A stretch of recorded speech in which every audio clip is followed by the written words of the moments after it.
Hello guys, hello, welcome to recaps of the round 9 Sinquefield Cup 2017. We have very exciting round today.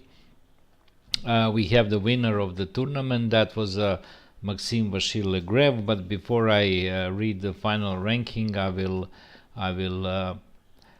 read you the final results of the round 9. Carlsen beat Aronian in a very interesting game in a Ruy Lopez opening. Vachier-Legrev, the winner of the tournament, beat young Russian Grandmaster Jan Nepomniachtchi in Sicilian opening. Then Wesley Slow make a draw in Indian defense with Vishwanathan Anand. Hikaru Nakamura make a draw in English opening with Sergei Karyakin, and Petr Svidler beat Caruana in English opening. This is, I think, only Svidler winning game in this tournament. The final ranking is Maxime Vachier-Legrev 6 points from 9 rounds. Second and third place share Carlsen and Anand with 5.5. 4th and 5th place share Aronian and Karyakin with the 5 points. Then Svidler was alone with 4.5 points, 50 percentage on the 6th place. 7th place took Caruana with 4 points. 8th place Hikaru Nakamura. From this domestic player, the spectators expected more, but it's looked like he said in his interview to Maurice Ashley, he don't have luck in a Sinquefield Cup tournament. He finished on the 8th place with the 3.5 points, and the last 9 and 10 place share Wesley Saw and Jan Nepomniachtchi. Wesley Saw also very much disappointed domestic spectators. So I prepared today 3 games to show you guys, 3 decisive games, and of course the first game is the game of the winner of the tournament. So that was a game between Vachier-Legrev and Jan Nepomniachtchi. So I will upload now that game, and then we can go over to look that game. The game was very interesting. Was very nice opening. White was just a moment. I don't see here the Okay, so I think that was a game, the first one. Yes. Check. Yes, that was a game. So he was white, and he played for win. Of course, that was very important game for him. And he played e4. Nepomniachtchi defend with the c5, Sicilian defense, knight f3, d6, d4. And after this move, most of the people knows here will be actually neither variation. C takes d4, knight takes, knight f6, knight c3, a6. So this is definitely the most sharp line in neither variation, and Vachier-Legrev played bishop e2. The old system, which was played by ex-world Soviet champion Vasily Smyslov, who actually created this system with the white pieces. Black respond with e5. Here was also possible move e6. Sometimes black played g6 and transposed to some kind of dragon position. But in this game, Nepomniachtchi go e5, knight b3. Knight f3. So here was also possible knight b3, what that move played many times ex-world champion Anatoly Karpov, but he played knight f3. Why knight f3? This is actually the Vasily Smyslov system. The knight going to f3, so the idea is very simply for white. White wants to go bishop g5, take the knight on f6, and took under control square d5. So this is the basic idea of this opening, and of course Nepomniachtchi know that. He go to bishop e7, and now nothing special happened. Bishop g5, knight bd7. So black wants to control the d5 square, and if eventually white take with the knight on take the knight on the f6, the other knight will come into f6 and control the square d5 as well. Vachier-Legrev play a4, this move is against b5, and he just want to take more space on the queen side with idea for a5. So after castle, he played knight e2, very strong move, and this position was played before. I will tell you guys in which game. So knight c5, and here we go, knight bishop f6, bishop f6, knight c4, move number 12, bishop e7, a5. So far all this was sorry guys, so far all this was seen in a game between Carlsen and Nepomniachtchi in Leuven in Belgium this year, in a Belgium Grand Prix tournament. In that tournament, instead of a5, Carlsen was played castle, and after bishop e6, now he played a5. So basically Vasily Grev's stolen idea of a5 of Carlsen, which Carlsen played against Nepomniachtchi in this Leuven tournament in Belgium, and basically he improved that, because after rook c8, Carlsen was clearly winning with knight b6, and he won that game in 34 moves. So that was not happen in today's game, because instead of castle, white plays simply a5. After a5, black go to rook b8, knight to b6. Now white completely dominate with the d5 square. He stay better. Of course, white is not winning. That was very far away, but obviously white have some positional advantage, and most of all that was a square d5, central square d5. So bishop knight to d7. Now black try to trade that knights and take off under control square d5. Now he played knight d7, knight b6, knight b6, bishop e6, bishop c4. Very strong move, very good idea, very simple idea. White wants to simply trade the light bishops and stay with the superior knight with the dark bishop, what actually happened later in the game. And after that, Nepomniachtchi have tons of difficulties to hold this position. Queen d3. Now this was the moment where probably after bishop c5, bishop c4 instead of queen c7, computer show up this move, like very interesting. So I will show you this, what's happened here. First of all, white can take with the knight. That was one variation. But in that case I can take, and if you take with the bishop, I can play bishop b4, and after c3 just simply take on a5, and that game that will be totally equal, because we have opposite color bishops. So the other options was to take with the pawn. In that case, black have very interesting move, bishop f5, and after bishop b3, black will have bishop c5. So in this position, white is actually slightly better, but black have very good activity on the in the center with his bishops, and now he simply tries to take on b6 and back a pawn.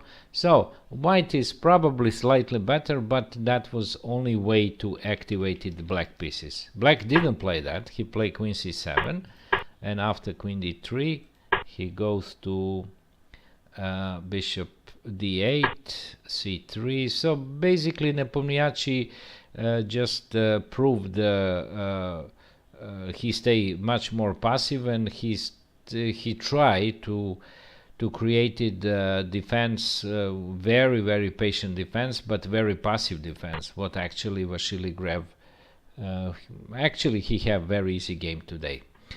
Bishop d5, queen e8, white dominate absolutely, bishop e6, queen e6, knight d5, f5. This is only way white to try to do something on the king side. Castle, rook c8. White is clearly better. F takes c4, queen takes c4, queen f5, queen e2, king h8, c4, bishop h4, g3, bishop g5, rook a3. So what is the plan? The plan is actually this. White wants to play that and trade one of the bishops, where actually knights stay forever superior compared with the bishop. So that actually happened a few moves later. h4 is very important move, because in any of these maneuvers with the knight, the bishop cannot be there. That's why he play h4 and kick back the bishop back, because knight on e3 making a lot of pressure on d6. Actually, the white idea is to move the knight and pressing the d6. Now white play b4, queen g6, h5, queen f5. I mean, after this, I don't really want to analyze this. Nothing what black should play better in this position. He should probably play slightly better than some other moves what he did in a game, but position was losing for sure. So problem is knight on d5 dominate, and all these pawns, including d6 and b7, is losing. So knight e3, queen e6, rook d3. Just like I said, this is what he wants actually. Bishop b7 is only move, and now knight e5. Now he simply threats knight takes e7, rook takes d6. So it's really hard. Bishop d8 is only move. Rook f3, and now after this move, actually starting beginning of the end for Nepomniachtchi. And most of the spectaculars in this moment was seen Vasily Legrev like a winner of this tournament. Okay, maybe here in interview which Nakamura make with Wesley, with Maurice Ashley in after he finished his game, he mentioned here why simply white didn't play queen e4, and he was absolutely right, because after queen e4 black don't have e4 anymore, and now he can go rook d3 and rook f3. But I mean, that move was really strong, and after that move black really don't have any chances to do anything. So after this, okay, a little chance for black to activate it, but Vasily Legrev to activate the dark bishop and the queen on the dark squares. But in fact, position is still winning for white. So that's the fact. And this move is now giving totally decisive advantage. That was move rook d5, and after this is really over. Knight f5. I will show you the games to the end. So c5 is a great move. Queen coming to c4 and pinning the knight and threatening rook d8. So d takes, queen c4, queen f7, rook c5. Now he threats simply rook c8, checkmate. h6 only move, rook c8, king h7, g4, rook e7, queen d4. Here was some trick. If white takes, black plays some check here, but I mean, this is really not necessarily, because white simply play queen d4, and after rook e6, queen d5, g6 check. Takes, king g6, and after rook f8 he resigned, because he just queen e6 winning easily the game. On queen f6, queen e4, on bishop f6, queen e4, white stay with a lot of pawns and totally winning position. So that was a game of the winner of the tournament. Now we can go over, I want to show you the game between Magnus Carlsen and Levon Aronian. That game was also very exciting, and Carlsen was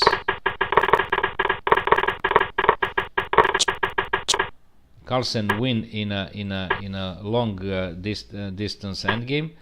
So was a Ruy Lopez, bishop b5, a6, bishop a4, knight f6, castle, bishop e7, rook e1, b5, bishop b3, castle. So black wants to probably play Marshall on c3, d5, but Carlsen avoid the Marshall gambit and play a4. a4 is a move which actually intend to avoid the Marshall gambit. This a4 is actually the line where actually white don't want to play Marshall gambit.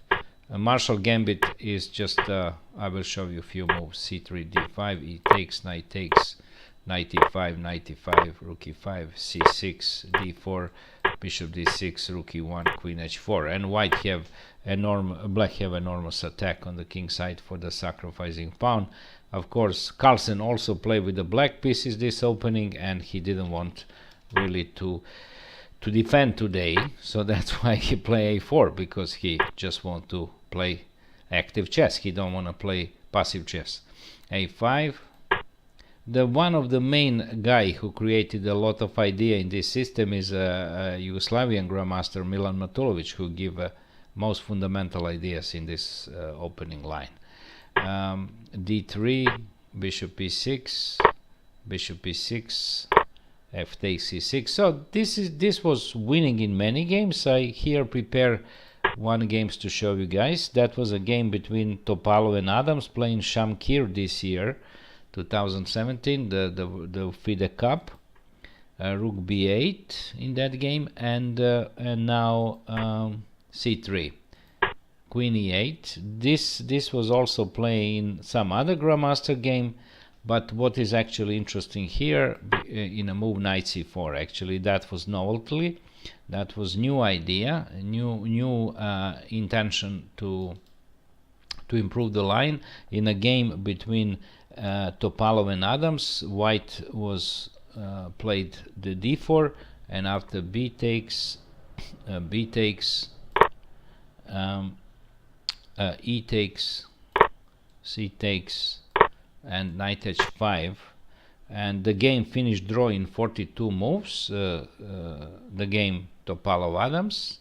Black have very good chances, and probably Carlsen didn't want to reply that game, and he go to the better move, and that was a move knight c4. Why that move is better we can see clearly very soon. h3, very good prophylactic move, defend g4 square. So queen stay active on g6, but basically threats nothing on the g file. So black still don't threats nothing on f file. So white is better.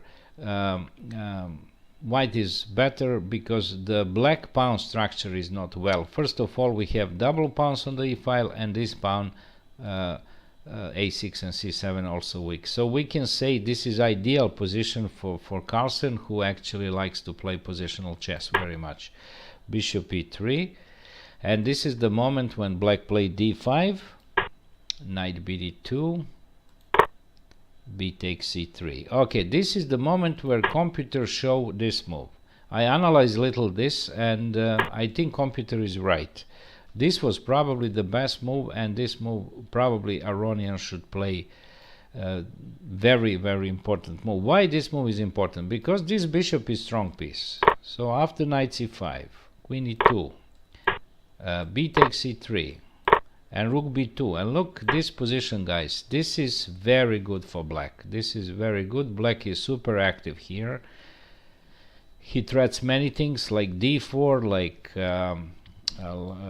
knight b3 to pin the knight and attack the rook on a1. So this is how black should play, but he didn't play that. Aronian didn't play that. He goes to the b takes c3, b takes c3, and he played knight c5. Now Carlsen actually from this moment Carlsen not leave from his hand advantage, which slowly, move by move, he build up every single move, and after that he won a game. So I will show you the rest of the game. So here, why this is not so good? Why is better to trade the bishops? Well, simply because white have this move. So it's not a good idea for black to defend that knight because the e5 pawn hanging, and e5 pawn hanging because the queen hanging. So queen h6, but Carlsen simply connect his knight in the center and he stay with the extra pawn. Knight b5. Aronian of course tried to make initiative. Knight c3. Here knight c3 was a wrong move. It's hard to say what is better here. Probably nothing much. But after knight c3, queen c6, white have decisive advantage what computer show up. So this was move 25. But the game took much longer, and advantage which computer show like queen c6 decisive advantage is not so easy in a practice when two humans play game, because this game was continued with a lot of exciting moments in a game, but Carlsen did his homework very well and won a game. Bishop d6, now queen a6, knight f4, queen b5. So he just simply wants to force the a pawn, and Aronian have some minimum chances on the king side, but after knight g4 actually defend all. h5, knight e3, knight g2. I can say this was just a desperate move, because white simply threats a7 and queen b8, so black cannot do anything against that. And this is just a trying. Aronian is very sneaky player, and he just tried to make more threats on the king side because he knows very well the a pawn is a queen. And now just Carlsen just win this game. He go to the endgame, he trade the queens, and now he just check. Just a winning. Of course, if black trade the rooks, the endgame is losing, because h and e pawn is quite enough for winning. Okay, so white is winning on many ways, rook a6 or something, but he choose very simply way, rook c2, rook b5, and now this. Check. And of course this is over. Now the rook coming to d6, the king coming, the f5 is hanging, and Aronian really don't want to play this game anymore. Okay, the third game. So that was a game by Magnus Carlsen, but the game which I want to show you guys is actually a game between Peter Swidler and Caruana. Peter Swidler win his first game in the last round, what actually is very exciting. And what interesting was actually here was English opening, and was actually very interesting. So c4 was Swidler played. c4 was a move which was very popular on this tournament. For example, Nakamura play almost all games with c4. Aronian also plays c4 with white. So c4 what actually is a move of many world champions back on the main stage, and become again very popular move. Sometimes the super grandmasters play knight f3 here and then go to c4. That avoids some other openings, but c4 is actually very popular move.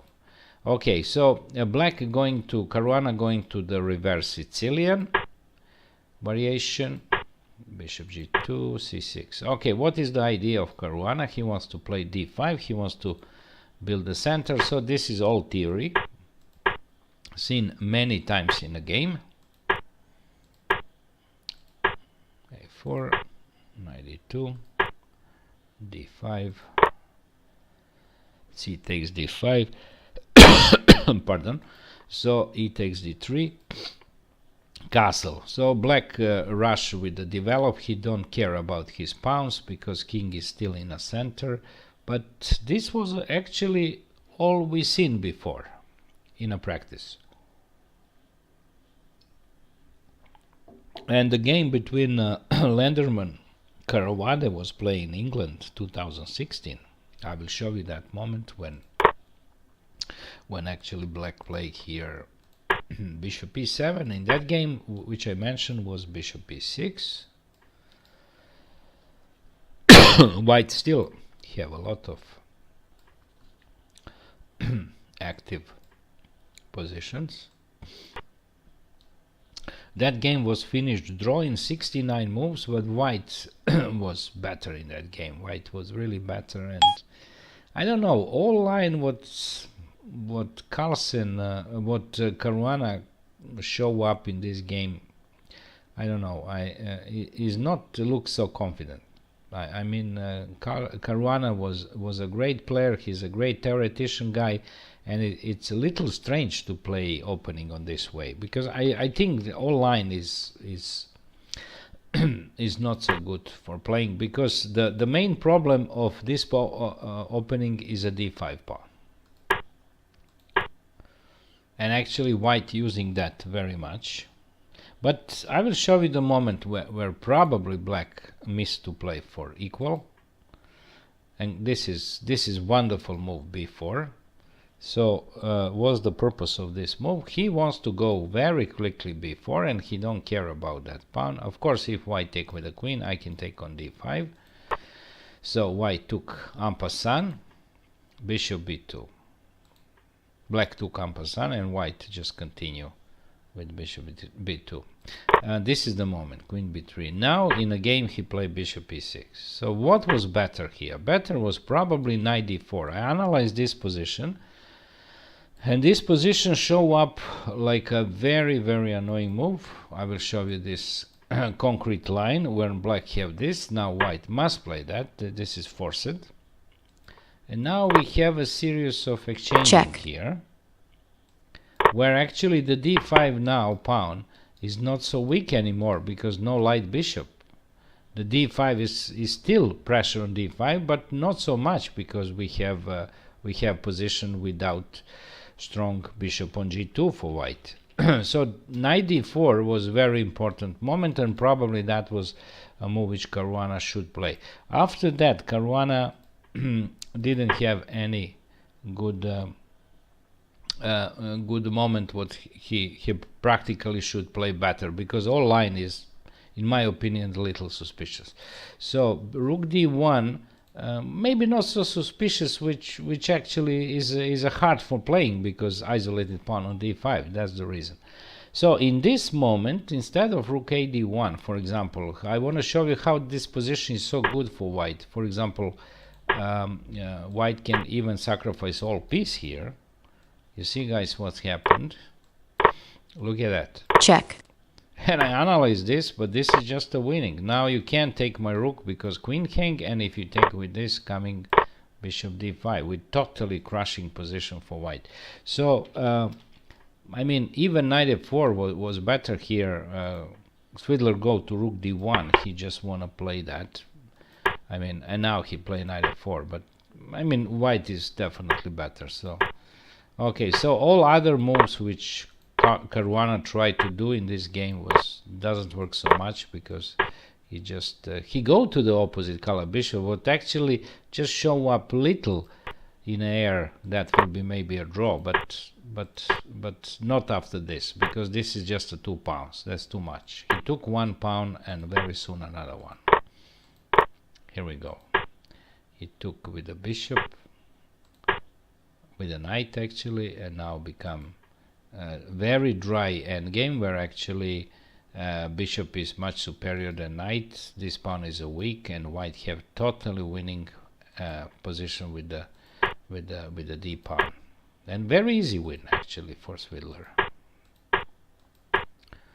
Caruana tried to do the best defense. Now I think bishop, I mean, this endgame was probably also winning, bishop d5 and trade all this, but he didn't want to rush. I think this move was much better, of course, because he threatened rook b5 and rook d5, so he must remove the knight, and now Swidler played d5, and he goes here this, and the d6 is just supported by rook, and now check. He just simply go to endgame, and of course endgame is winning after this move. So after rook e4, Black resigned because he couldn't stop rook e7. So the final decisive game in round 9, we have a winner. That was Vasil Maxim Legrev. Carlsen won a last game, but he that was only good enough for the second and third place. He shared with Anand with 5.5, and fifth Aronian Karyakin 5 points. Swidler was alone with the 4.5 points, 50 percentage on the 6th place. 7th Caruana, 8th place Nakamura, 3.5 points. 9 to 10 place share Wesley So and Russian player Nepomniachtchi. So the tournament is finished. The winner is Vasil Maxim Legrev from France, very strong grandmaster. And now we have to look and wait a spectacular back of Garry Kasparov, who actually accepted invitation of the organizer in the Sinquefield Cup Super Tournament to play Rapid and Blitz in the Sinquefield Cup. Will be very interesting to look and very exciting to watch the Kasparov back in chess. Unfortunately, he didn't want to play the slow games, but he wants to play Rapid and Blitz, and this is quite good enough for all fans of chess in the world who likes Kasparov, and he's really one of the greatest champion ever in a chess history. So my name was Vojislav Milanovic, very well known like a voja or voja on ICC. That was all for today, guys, and see you in some other comments of some other tournament which ICC will cover. Thank you all.